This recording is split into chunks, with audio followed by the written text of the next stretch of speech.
आइए बच्चों, तो अब हम पढ़ते हैं अपनी कक्षा 8 के पाठ 4 को। आज का हमारा टॉपिक है वाक्य विचार। वाक्य की परिभाषा और उसका अर्थ।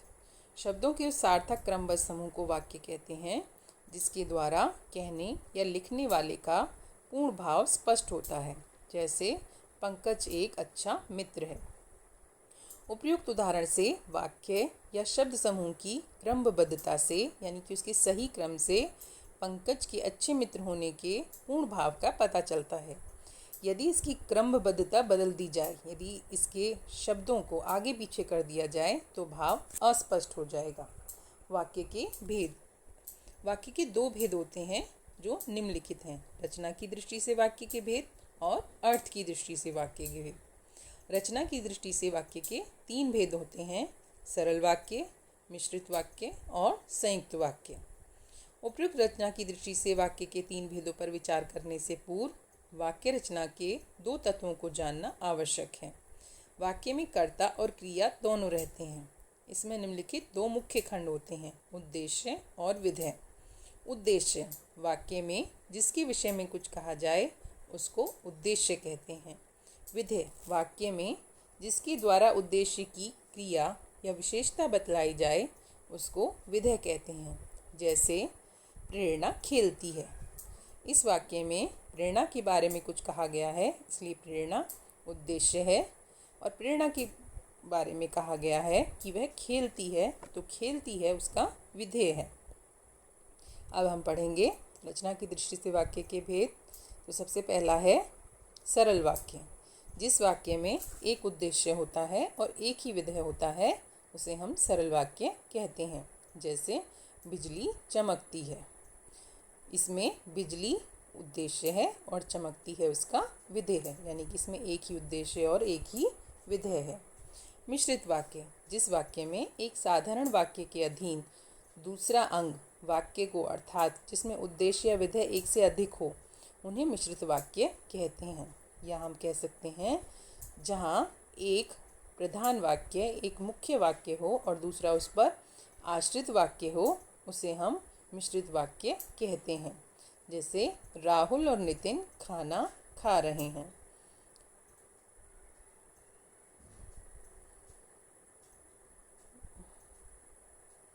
ये आपका गलत दिया गया है बेटा, इसमें ये मिश्रित वाक्य का एग्जाम्पल नहीं है, ये संयुक्त वाक्य का एग्जाम्पल है। राहुल और नितिन खाना खा रहे हैं। संयुक्त वाक्य में दो अलग अलग वाक्य होते हैं, यानी कि दो स्वतंत्र वाक्य होते हैं जो योजक के द्वारा जुड़े होते हैं। तीसरा है संयुक्त वाक्य। संयुक्त वाक्य जिस वाक्य में एक से अधिक वाक्य सरल हों उसे संयुक्त वाक्य कहते हैं। ये आपका राहुल और नितिन खाना खा रहे हैं, ये संयुक्त वाक्य का एग्जाम्पल है। और मैं भोजन करके लेटा ही था कि सुरेंद्र बुलाने आ गया, ये मिश्रित वाक्य का एग्जाम्पल है। तो आप कंफ्यूज मत होना। मिश्रित में एक मेन सेंटेंस होता है, मुख्य वाक्य होता है और दूसरा उस पर आश्रित होता है। इसलिए मैं भोजन करके लेटा ही था, ये प्रधान वाक्य है। और सुरेंद्र बुलाने आ गया, ये उस पर आश्रित वाक्य है, तो ये मिश्रित वाक्य का एग्जाम्पल है। और संयुक्त वाक्य में क्या होता है, दो स्वतंत्र वाक्य होते हैं जो योजक के समुच्चय बोधक द्वारा जुड़े होते हैं। उसका एग्जाम्पल है राहुल और नितिन खाना खा रहे हैं।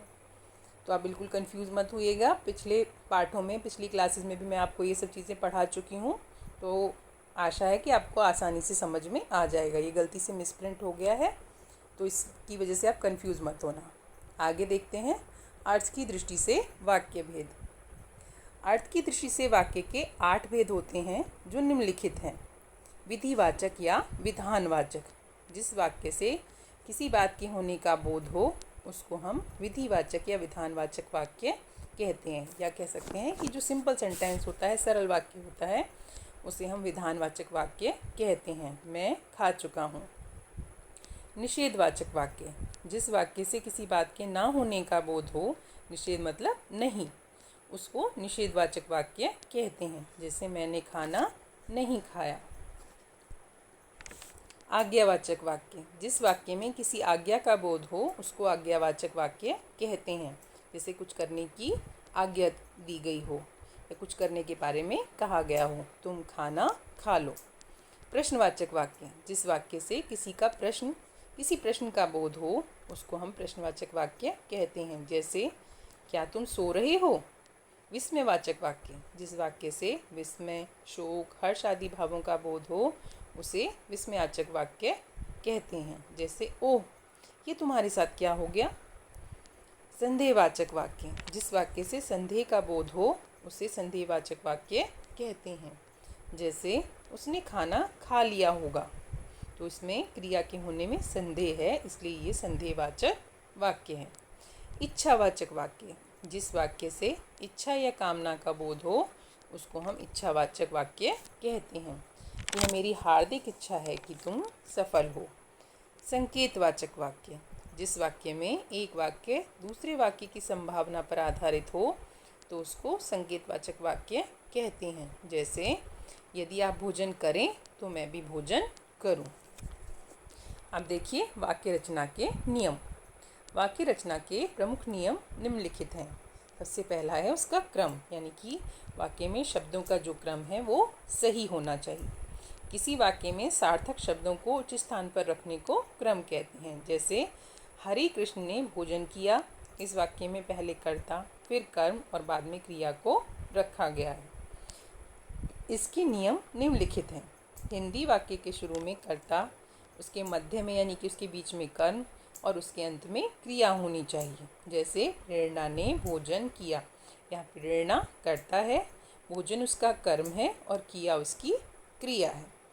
उद्देश्य या कर्ता के विस्तार को कर्ता के पहले एवं विधेय या क्रिया के विस्तार को विधेय के पहले रखना चाहिए। जैसे अच्छे बच्चे बड़ों का कहना मानते हैं, यहाँ पर बच्चे जो है वो उद्देश्य है और उसका विस्तार अच्छे है जो उसके पहले रखा गया है। ऐसे ही कहना मानते हैं विधेय है और बड़ों का कहना मानते हैं, बड़ों का जो है उसका विस्तार है, इसे विधेय के पहले लिखा गया है।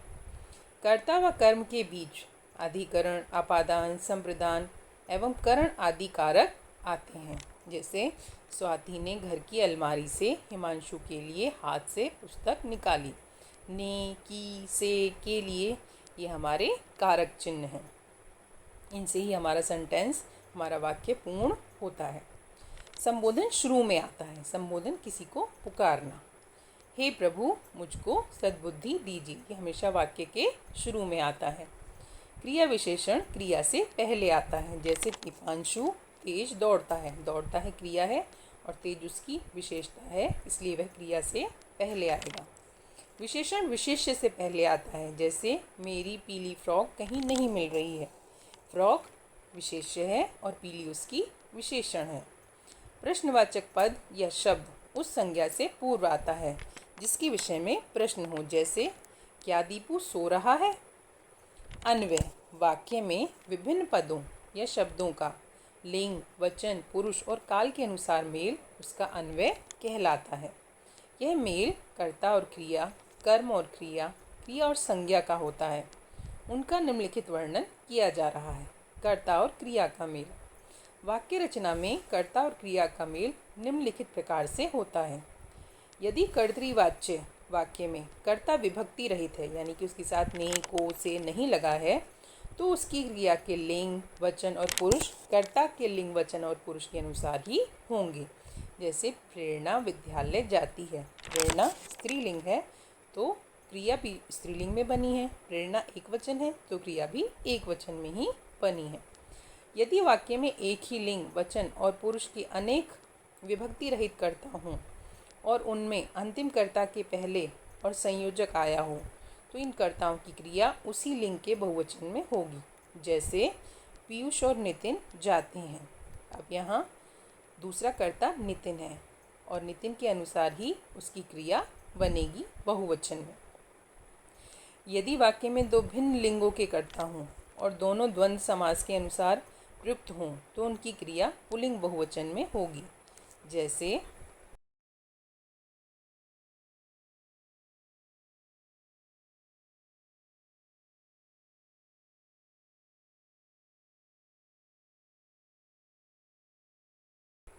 राजा रानी आए माता पिता खड़े हैं, चाचा चाची बैठे हैं।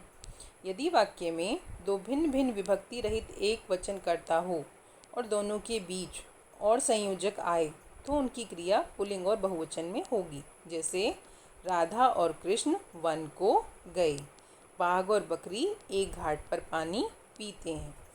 यदि वाक्य में दोनों वचनों तथा लिंगों के अनेक कर्ता हों तो क्रिया बहुवचन में होगी और उनका लिंग अंतिम कर्ता के अनुसार होगा। जैसे एक बालक, दो व्यक्ति और तीन स्त्रियां जाती हैं। अंतिम कर्ता हमारा स्त्रियां हैं, यानी कि स्त्रीलिंग है, तो हमारी जो क्रिया है वो भी स्त्रीलिंग में ही बनेगी और बहुवचन में बनेगी। यदि वाक्य में अनेक कर्ताओं के बीच विभाजक, समुच्चय बोधक या अथवा व रहे हों तो क्रिया अंतिम कर्ता के लिंग और वचन के अनुसार होगी। जैसे शाम की 7 कुर्सियाँ व एक टीवी बिक गया। टीवी पुल्लिंग है तो हमारी क्रिया भी पुल्लिंग में ही होगी और एक वचन में होगी। यदि उत्तम पुरुष, मध्यम पुरुष और अन्य पुरुष एक ही वाक्य में कर्ता बनकर आए तो क्रिया उत्तम पुरुष के अनुसार होगी। जैसे वह और मैं सोऊंगा, तुम कृष्ण और मैं दिल्ली जाऊंगा। कर्म और क्रिया का मेल। वाक्य रचना में कर्म और क्रिया का मेल निम्नलिखित प्रकार से होता है। यदि वाक्य में कर्ता ने विभक्ति से युक्त हो और कर्म की को विभक्ति नहीं हो तो उसी क्रिया कर्म के लिंग, वचन और पुरुष के अनुसार होगी। जैसे आशा रानी ने पुस्तक पढ़ी। यदि कर्ता और कर्म दोनों विभक्ति चिन्हों से युक्त हों तो क्रिया सदैव एक वचन, पुल्लिंग एवं अन्य पुरुषों में होगी। जैसे मैंने अशोक को बुलाया, तुमने उसे देखा। यदि कर्ता को प्रत्यय से युक्त और कर्म के स्थान पर कोई क्रियार्थक संज्ञा आए तो क्रिया सदैव एक वचन, पुल्लिंग एवं अन्य पुरुष में होगी। जैसे तुम्हें पुस्तक पढ़नी नहीं आती। यदि एक ही लिंग, वचन, अनेक प्राणीवाचक विभक्ति रहित कर्म एक साथ आए तो क्रिया उसी लिंग में बहुवचन की होगी। जैसे हरीश ने बैल और घोड़ा मोल लिए। यदि एक ही लिंग, वचन के प्राणीवाचक एवं अप्राणीवाचक अप्रत्यय कर्म एक साथ वचन में आए तो क्रिया भी एक वचन में होगी। जैसे मैंने एक गाय और एक भैंस खरीदी। तो यहाँ पर जो हमारी अंतिम कट वो भैंस है तो क्रिया भी हमारी उसी के अनुसार बनेगी। यदि एक वाक्य में भिन्न भिन्न लिंग के अनेक प्रत्यय कर्म आए और संयोजक से जुड़े हों तो क्रिया अंतिम कर्म के लिंग और वचन में होगी। जैसे कर्ण ने दही और रोटी खिलाई। संज्ञा और सर्वनाम का मेल। अब देखिए संज्ञा और सर्वनाम का मेल किस प्रकार होता है। वाक्य रचना में संज्ञा और सर्वनाम का मेल निम्नलिखित प्रकार से होता है। वाक्य में लिंग, वचन और पुरुष के अनुसार सर्वनाम उस संज्ञा का अनुसरण करता है जिसके बदले में उसका प्रयोग होता है। जैसे लड़कियां ये ही हैं, लड़के वे ही हैं।